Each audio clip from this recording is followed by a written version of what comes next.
Hello, Miss Marites. How are you today? I'm fine, Sir Madam. Please tell me about yourself. Sir Madam, I am Marites Venus. I'm 37 years old. I am a single and I have 3 brothers and 2 sisters. My father has died already and my mother is a plain housewife.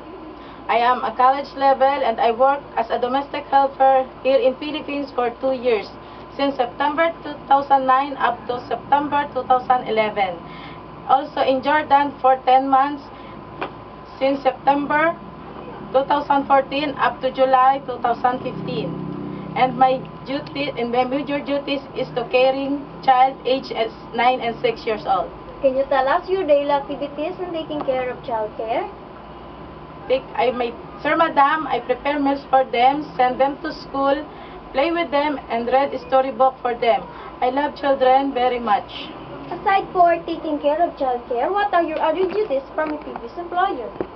Sir Madam, my duties is to cooking and cleaning the house. Do you know the responsibilities of being domestic helper?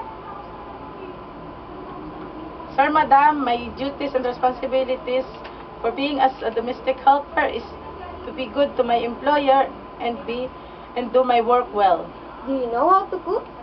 Yes, Sir Madam. What kind of dishes you can prepare? I prepare Filipino foods.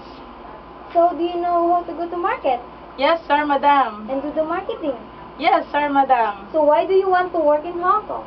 I choose Hong Kong because it's a nice place and it's an Asian country. Before we end, do you have any last message for your future employer? Once again, Sir Madam, I am Marites Venus, and if you choose me, I promise you to do my work well and I finish my 2 years contract and be honest and good to you. Thank you very much, Sir Madam. Thank you very much, and up to season in Hong Kong. Before we end, can you show your best smile?